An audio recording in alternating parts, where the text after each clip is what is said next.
Okay, here's our library. It's hard to get in here without glare. Games. Medieval history, I gotta back up. Medieval history, a lot of picture books, archaeology, and down at the bottom, humor, puzzles, music. That's a shelf we had at our old house that we brought here. There's Kirby's gaming stuff that he left here when he moved. Marty used it a little bit. First shelf is gaming stuff.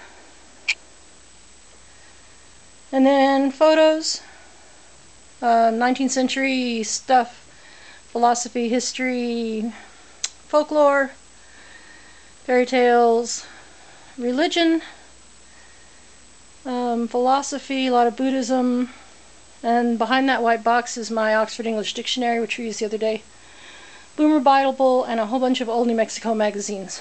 Over there in the corner by the door. Sorry, I ran up here and it's upstairs. More games. Shakespeare, what is it, up on the top shelf? Tolkien, Shakespeare, Chaucer, a bunch of dictionaries and language use stuff, history of English, old encyclopedias, and some antique dictionaries. Sorry, the camera's going up and down. I'm trying to be very gentle. There's the deck where the birds eat.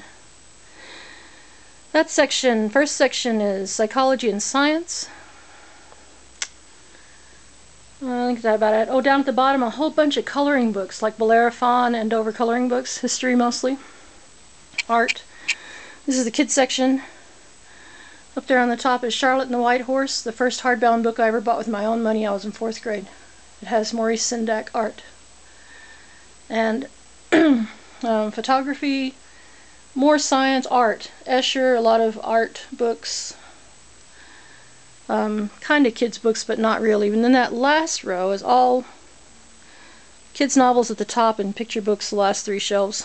A lot of those I've given away. Or I pulled out a lot of the good ones and sold them for $1 a piece at a conference. I'll just give those all away someday, I think, because my kids don't collect books much. Okay, top shelf is Henry Treece, the medieval Viking and Saxon stories I like so much. Next 2 shelves are Dr. Seuss and If I Lived in whatever, you know, the history books about if I was in a covered wagon. Some American history stuff, some antique books, late 1800s, early 20th century. And I really love the illustrations in those. Those red books, the Children's Hour, I've had since I was a little kid in the 50s. The red books at the bottom of that, that's Happy Hollisters that I had when I was in 5th grade. A whole bunch of reader books. Some of them my kids liked and most not. What Your First Grader Needs to Know and all of that. A bunch of games. Harry Potter, Elf Quest. Lots of pop-up books, adult kind of stuff. Hildebrandt dragons and castles and Egypt. And there's one more shelf, not counting music.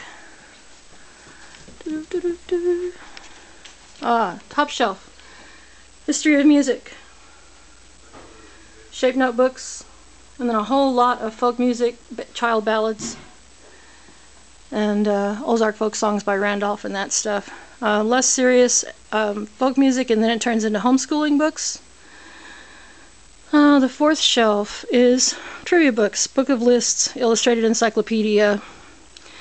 And then comes the place where I'm cleaning up. There's the History of Us, which I don't love very much. Another antique dictionary that a friend of mine gave me. That's next stuff is being moved. Music from Madrigal and medieval Christmas music group that we have. That empty shelf is where the Christmas stuff is going to go. That box has some antique books on ballads and history of England that I don't leave out because I don't want them to get dusty.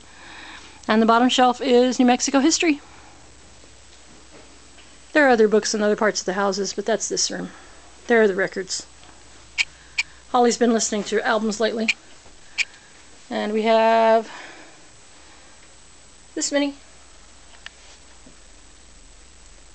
Some of them are old Gilbert and Sullivan boxes. I have Tolkien spoken word, lots and lots of 60s stuff. And there's some classical stuff Keith bought with his own money when he was a teenager. And that is that.